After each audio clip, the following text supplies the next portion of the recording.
Welcome to Faith Seeking Understanding. I'm Roland, and I'm joined here with Matt. And we're going to talk. This is our first Q&A or Q&R, depending on which of us you ask, Q&R. Definitely for our Q&R. module Through His People. We're talking about the lesson that Matt did called The Originals.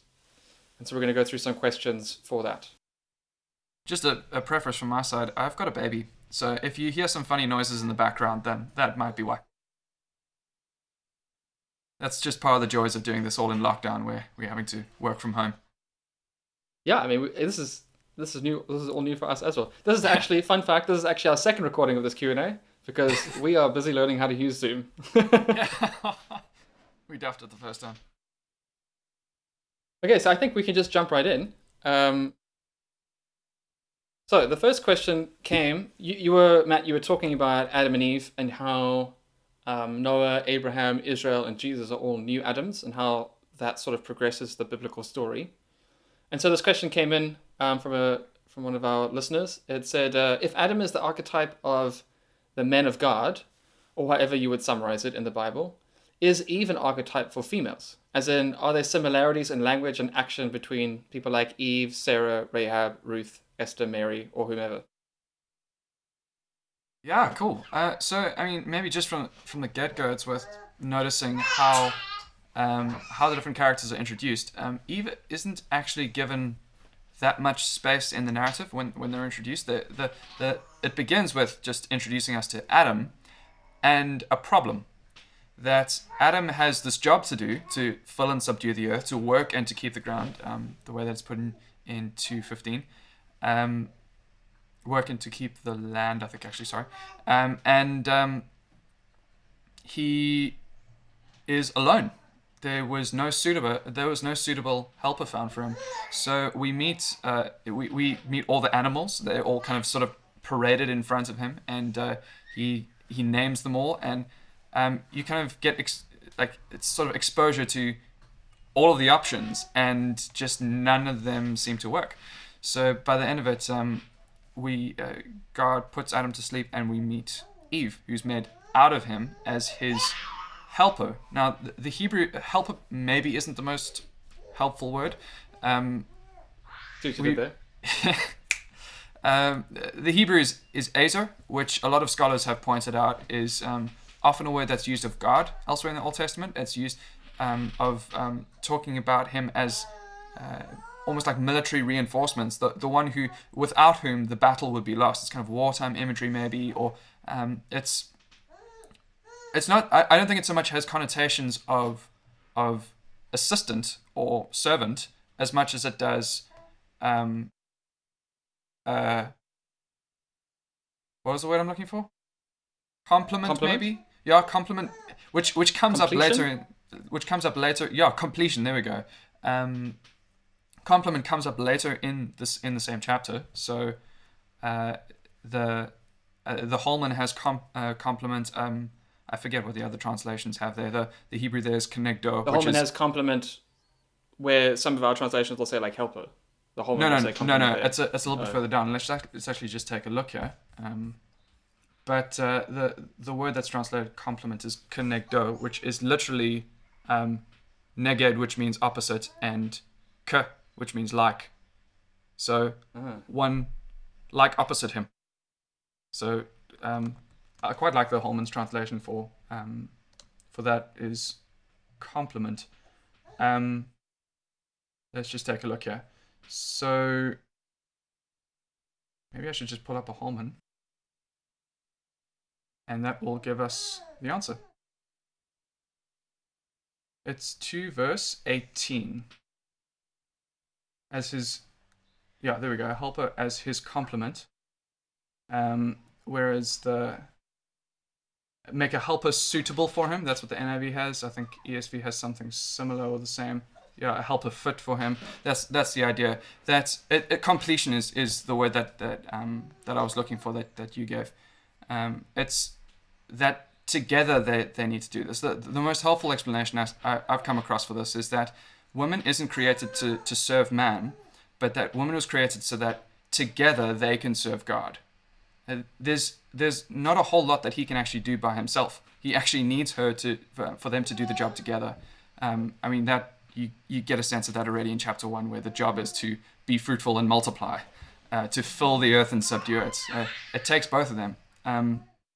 Yeah, when you give that explanation of it, it makes it a lot clearer why the same word could be used of God in the battles of Israel. Like they wouldn't be able to do it by themselves. They need Yeah, God to help them to make that like a successful campaign or whatever they would be doing. yeah. Without the helper, it's hopeless. There's no hope. So that's kind of how we're introduced to the whole situation. What we've got is them together. I think what we should have in view then, when we think about the job that we're focusing on here, to be fruitful and multiply, to fill the earth with God's blessing, to subdue it, to bring everything under God's order, which is what the rest of the Bible story is going to be talking about, how that's going to actually take place. Something that is actually only ultimately fulfilled in Jesus as the only one who gets it right. It's humanity that we've got in view, not a particular masculine figure. And I think it is a little bit... it would be a little bit to miss the point to think about Adam as this masculine figure and Eve as this feminine figure that we then need to map onto a whole lot of characters throughout, as if that's what the Bible story is about. What the Bible story is about is humanity as a collective. Adam ends up being the representative figure throughout. So, I mean, what I mentioned in the lesson is that Noah is painted as a new Adam, Abraham as a new Adam. I think just because they're all men, not because women are somehow excluded or that we need to go hunting for an Eve figure to match up. That said, the garden narrative Just before you sure. go to the next thing, I think yeah. So this is one of those things where we kind of miss it in English, because to us Adam just means a person with the name Adam. It's not a word that we use, but in Hebrew the word Adam just means humanity, right? It just means like mankind or something. Yeah, that's right. And so there is like a bit more of a word play or a word association that's more generic that we miss because we don't have that. Yeah, I mean that's a really helpful point. It's just the name Adam is just a transliteration of the Hebrew Adam. So the garden narrative, the Genesis 1-3, although we should be seeing it as with humanity in view, with humanity as a collective in view, it is a trope which we spoke about in our first module on biblical theology. So you might want to go back there. The lesson types and other tools. We covered what types and tropes and intertextuality and those sorts of things. So you might want to go back and check that out. It's a story that ends up being retold a number of times through the course of the Hebrew Bible, with different characters being mapped onto the different roles in the story. I think a key example that really helpfully illustrates the point is the story of Abram and Sarai in Genesis 16, where there's this whole thing going on where, well, they're meant to have a kid that God has promised them, except that Sarah can't have kids, or Sarai at the time. And so they're like, well, what's going on? Is God going to keep his promise? Well, I've got an idea. Let's take matters into our own hands. Bad idea, don't do it. So John Sailhammer, I'm very much indebted to him on this and making these sorts of connections. He's an absolute wizard with seeing these connections. You can also find this book in the resource notes from the lesson. The way that he points out that a lot of the same language is used between Genesis 16 and the fall in Genesis 3. So Sarah said to Abraham, just like the woman said to the serpent. Abram listened to Sarai, just like God says to Adam after everything's gone down, because you listened to the voice of your wife. Sarai took Hagar, just like Eve took some of the fruit, and she gave Hagar to Abram, just like Eve gave the fruit to her husband. It's shuffling around some of the details maybe, but it's telling the same story. This is another fall episode. So in some sense, we could say that there is another Eve in Sarah. There, sort of. But it is worth bearing in mind that when it comes to tropes, that it isn't going to be like this neat correspondence the whole time. You'll see often the details are shuffled around. I think it's more the general thrust that's being given to us. So it sets up some expectations for us for how we think the narrative is gonna unfold.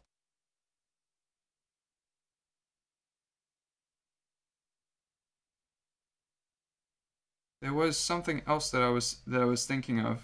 The way that, if we go back to Genesis 3 and we think about the way that the narrative unfolds after that, we've got the fall. After that, we've got Adam naming Eve. So in 3:20, it says, the man called his wife's name Eve because she was mother of all the living. And it's worth just thinking about that idea, the mother of all the living. I think we tend to think of that as the origin of the rest of humanity, that Adam and Eve are the sort of primal couple, and then the rest of the human race was born from them. I don't think that's quite what the narrative is doing for us. So in a brilliant paper by a guy called Michael Lefebvre, he's written a paper called Adam Reigns in Eden, where he argues, among other things, that life in this context, it takes on a bit more of a narrow meaning, where it's not talking about life in general as you know, being alive, but life as in being in the presence of God, and enjoying His abundance, I guess. I think this fits better with the narrative. So if you think of what the serpent offered them, he said, "You won't surely die." Life in this broad sense is kind of implied, and sure, they didn't immediately die when they took the fruit. But they did go through a sort of spiritual death, in that they were cut off from the tree of life, which again wouldn't be the broader sense, would be that narrower sense of living off God's provision for them and in His presence. They're cut off from that, and physical death follows from that, sure, but it's that more narrow sense that we've got in mind, which opens some doors for us. So there's actually a quote from him that's really, really helpful in this. He says, physical death would also follow without access to the sustaining presence of God, but the death in view in the narrative is more involved than mere cessation of breathing. It is separation from God's presence. Using life in that sort of narrower, more specialized sense fits well with some other contexts. So if we think of, say, the book of Proverbs, Michael Lefebvre kind of talks about Adam as king and Eve as educator, which I think fits well with the way that the book of Proverbs talks about life. The Proverbs also talks about the tree of life in chapter 3, and says that this is now wisdom talking, who's also painted as a feminine figure, maybe a motherly figure, and says that whoever finds me finds life, whoever finds wisdom finds life. I think we're meant to be imagining in God's presence, again, that more specialized definition of life. That's kind of maybe he doesn't mention Proverbs, but that's the sort of direction that he takes it down. I don't know if you've got any thoughts, but my mind went in a slightly different direction. What do you mean? Went in a different direction? Well, it went to a different place, but I'm just.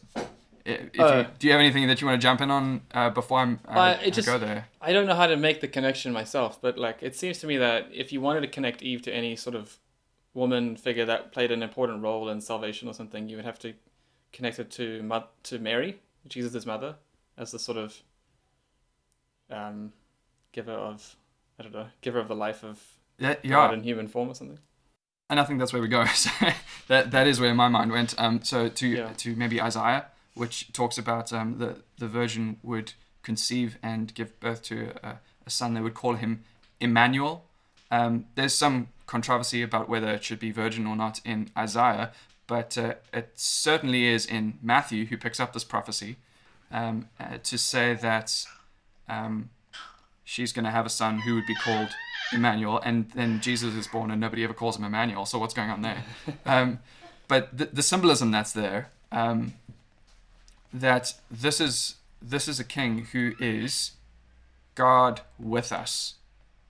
I mean, I think the connection is there, that if we're gonna see another a new Eve-like figure, then surely Mary would be it, because through her we have just life. to clarify, you're connecting the God with us to the life being God in God's presence back in the garden. That sort of idea. Yeah. I mean, thinking maybe again about being the presence of God, and we could connect that up also with the idea of the temple, the fact that the garden is portrayed as a sort of primal temple. You might also then want to go back to our first module, lesson 3, where we thought quite a lot about the temple, and I'll leave you to go do some digging there if you want to explore more. So taking that like more technical, I guess, sense, or more specific sense of life, when Eve is called the mother of the living, it's kind of interesting that she's called the mother of the living like after they've been excluded from the garden. Yeah. What's the sort of implication there? Is that sort of a hat tip to like saying something's going to come down the line which is going to fix this? Yeah, I think so. I think that is God's grace, that even after humans had stuffed up, he's still committed to working through them to fulfill his plans and purposes. And clearly that's what was going on, because that God doesn't give up on humanity after that. Although he tosses them out of his presence, we see other Adam figures who get another shot at this. And I think that's God's grace. Cool. So that's our first question. Taken up about half of our time of Q&A. Really good question, though. I enjoy thinking about that. I hope it helped whoever asked it. We don't record names when people ask questions, so I hope it helped you. Our next question is still talking about Adam and Eve, and it's sort of picking up on this idea that Adam and Eve were meant to fill the earth and subdue it. So we get that in chapter 1 of Genesis, with the creation mandate, you could call it, fill the earth and subdue it. But then, well, humans anyway are given that task. But then Adam and Eve are put in a garden to take care of it. And those seem like pulling in opposite directions, in the sense that the one is saying go out and the other one's saying stay here. So how do you see those two things sort of fitting together?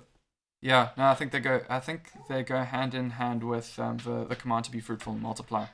So they're told to fill and subdue the earth. They're also told to be fruitful and multiply, and I think the one is the means to the other.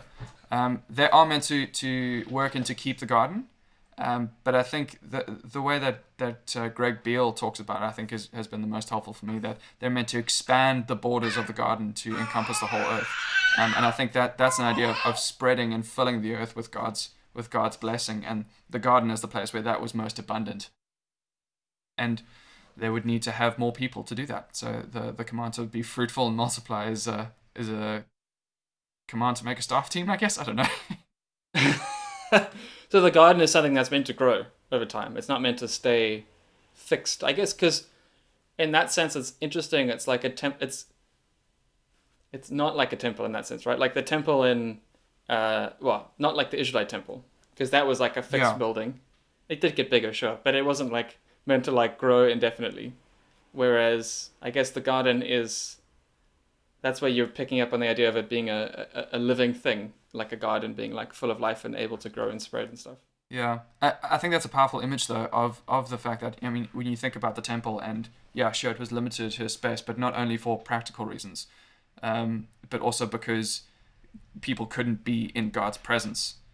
Whereas this ideal picture of the garden is that actually when you expand those borders, in some sense you have the whole world in God's presence under his rule, enjoying his blessing and his abundance. And I think that's where we end up in the end of the Bible story. We end up back in the garden. Revelation 22 tells us of a new garden with, teeming with abundance. It's picking up imagery from Genesis, but also the way that's been developed through the prophets. So you might want to look at the way that the temple is portrayed in Ezekiel 40 to 48, that whole section where there's this new glorious temple that's just, it's got a stream that's flowing out of it into a garden that's just bursting with life. Those ideas kind of coming together, and it's where we're meant to end up. By the end of Revelation, you've got the whole earth where encompassed by the garden as it was meant to be, all the peoples of the earth getting to enjoy being in God's presence. I know we mentioned it already, but you can also go back to the talk on the temple in our first module, because I think we talk about this exact verse, those chapters in Ezekiel, don't we? Yeah. No, absolutely. Yeah. So we're just going to keep plugging it. I think every question let's find a way to sneak in the temple talk. Yeah. Cool. Yeah. I think that makes a lot of sense. I'm not sure that's the way people typically think of the garden, as something that would be growing. But then I think it does, it makes a lot of sense given what you have in Genesis 1 and then in Genesis 2. It's like, well, how would you reconcile those? Well, the garden would expand. The next question has to do with how we think about Israel as the new Adam, or as a new Adam, right? So if we think of Adam as the first in a series, then it's relatively easy to think of the original Adam as Adam and Jesus as a new Adam. He's being the first of the new creation. And even then you could kind of make sense of Noah and Abraham in that sort of pattern where Noah is the first human after the flood, or him and his family, the first humans after the flood. And Abraham is the beginning of God's plans to fix the problem of sin. But Israel don't really fit that schema really well. They're not really... Well, in what sense could we say they're the first of a series, or is that really not the best way to think about it? Yeah, I don't really think it's the best way to think about it. So this idea first, I can totally see where it comes from. If you wanted to trace it back, it would actually still be the first of Abraham, because I think in some sense it's actually still carrying on the Abraham cycle, where it's fulfilling the promises made to Abraham. That's certainly the way that Exodus paints things. It paints things, the origins of the nation of Israel, very much in creation language, but in keeping to the promises made to Abraham back in his story, back in Genesis. So you're saying Israel as a new Adam is an extension of Abraham as a new Adam. Is that what you're saying? In some sense, yes. Yeah. In some sense, okay. I think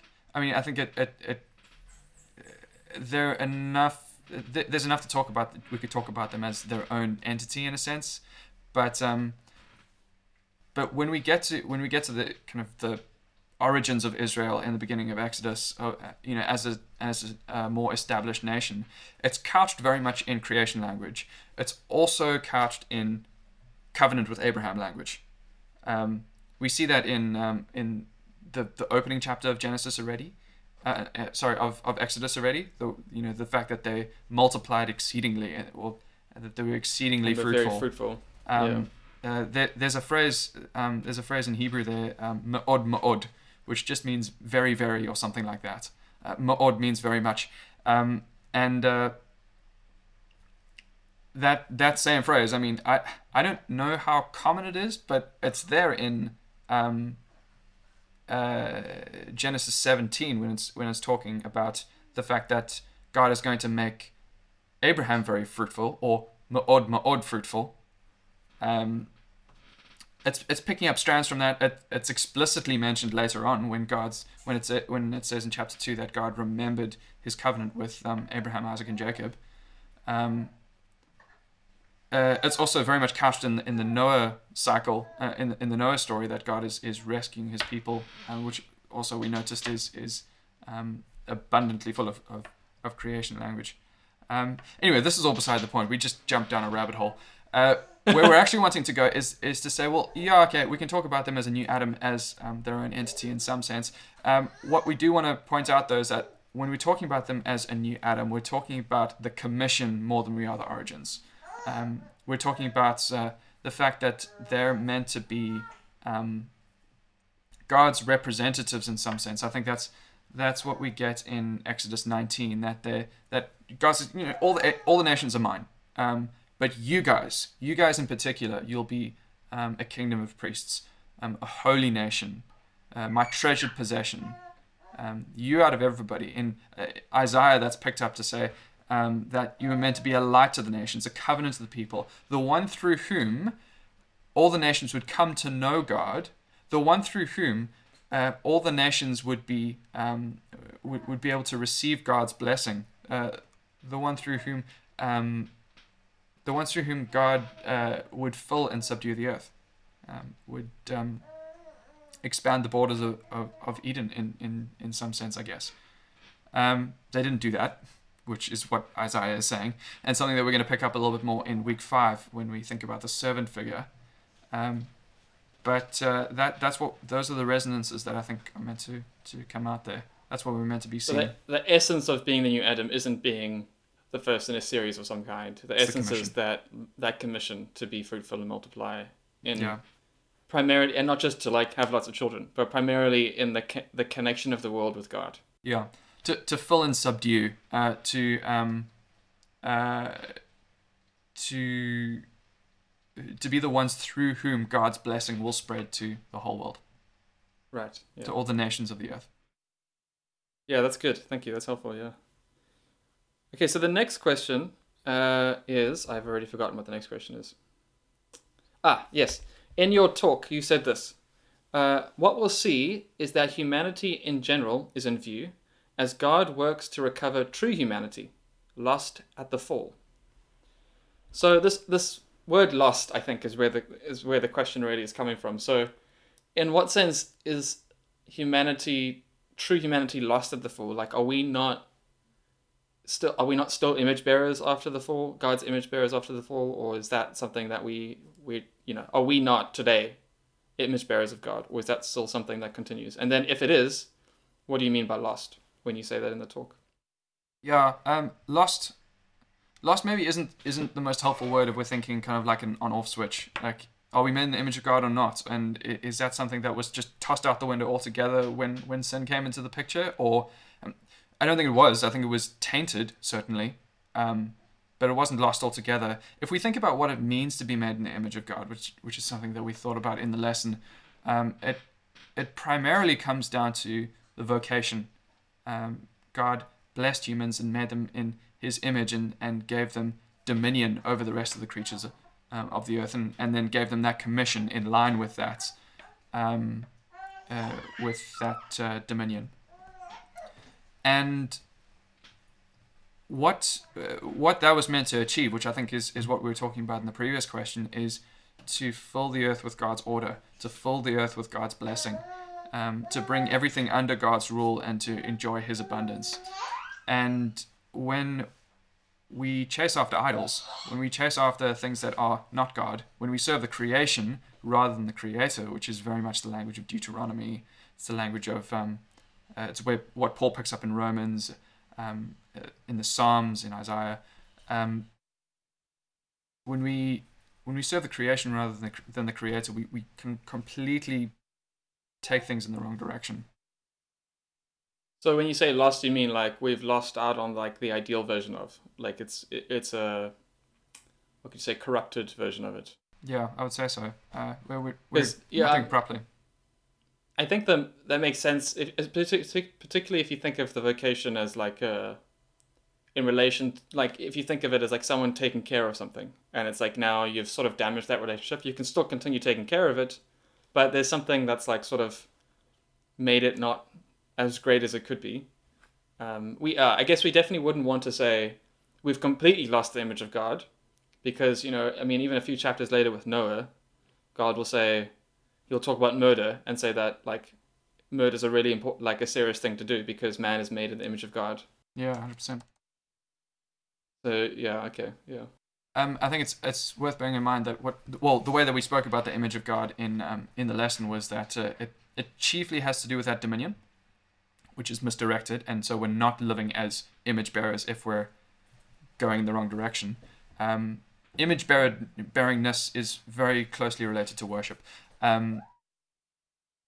but it's not just the vocation, it's not just the job, it's also the attributes or those capacities that we've been given by God to fulfill that job, and that would include things like rationality or the sorts of typical capacity for relationship, the sorts of typical things that are suggested as possible candidates for what it means to be made in God's image. And surely we still have those.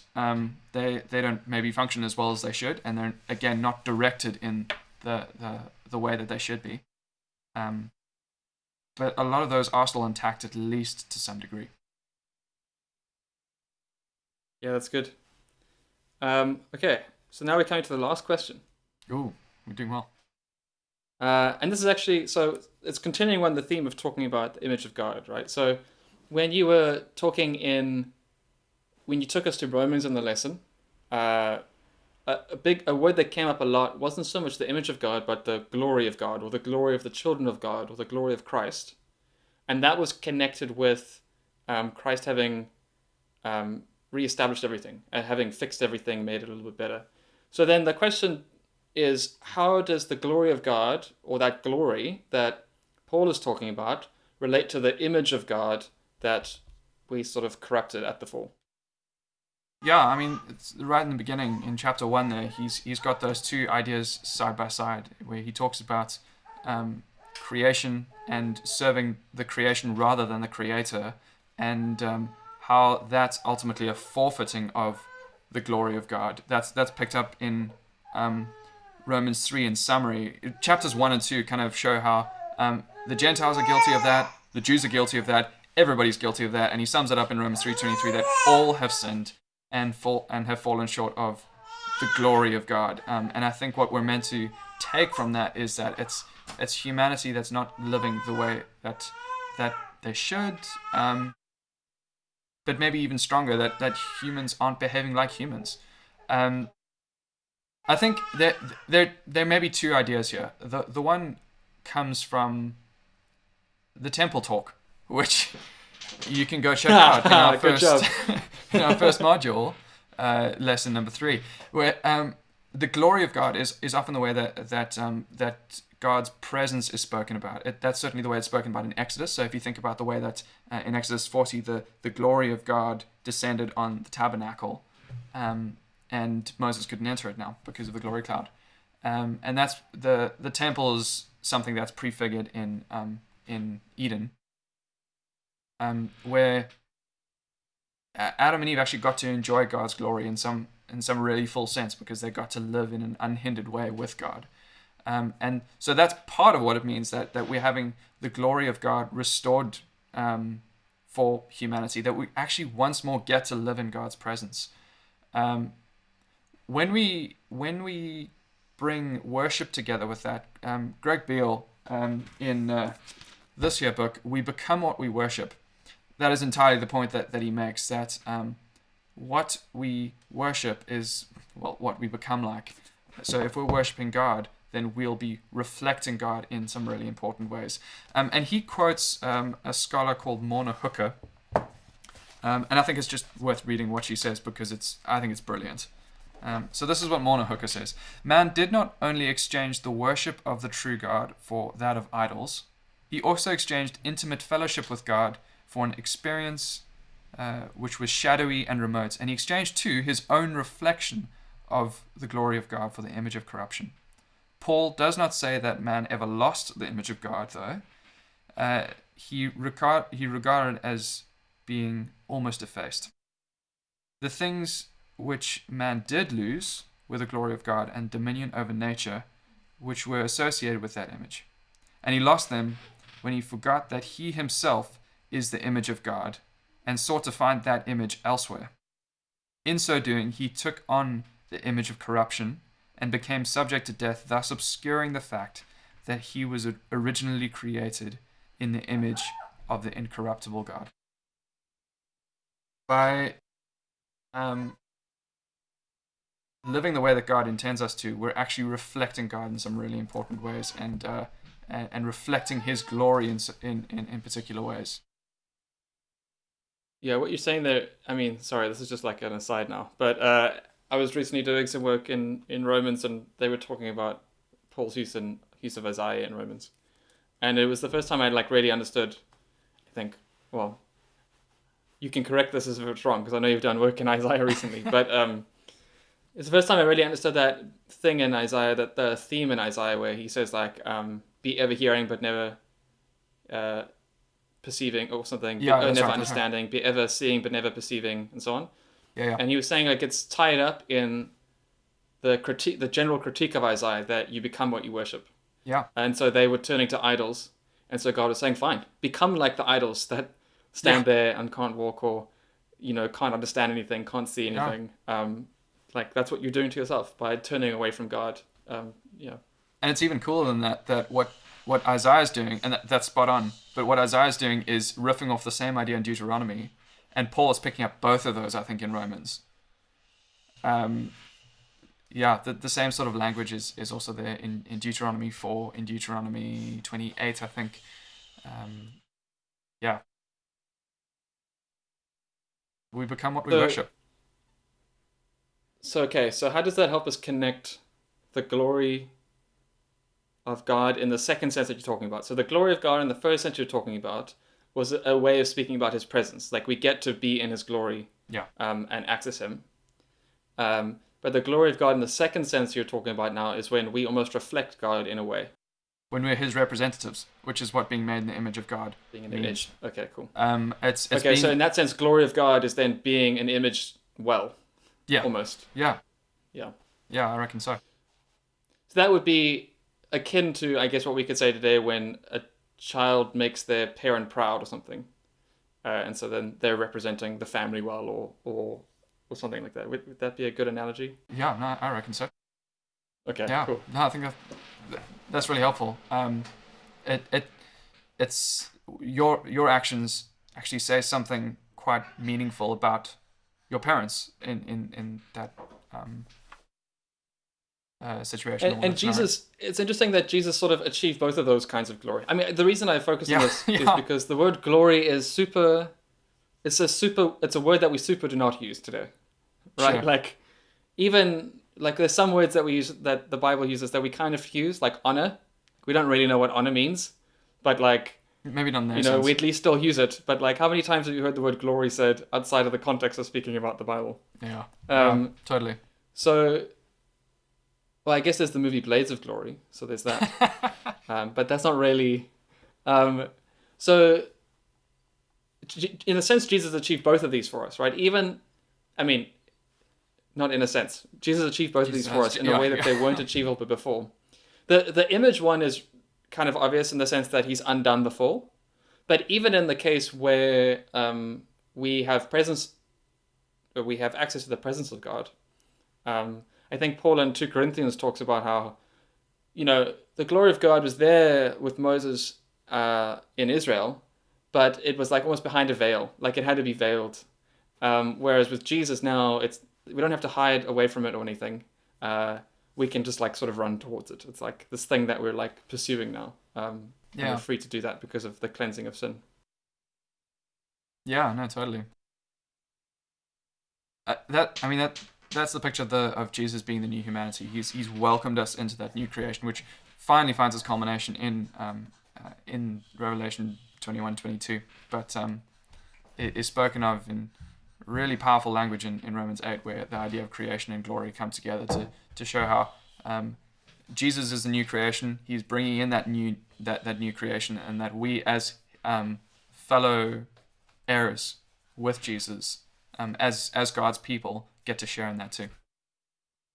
Yeah, the Romans 8 is great actually for that, isn't it? Because it does explicitly talk about creation being subjected to fertility and all that kind of stuff, and it's not something we don't have to put the pieces together. Paul has Yeah, done that for us yeah, in Romans 8 already. Yeah.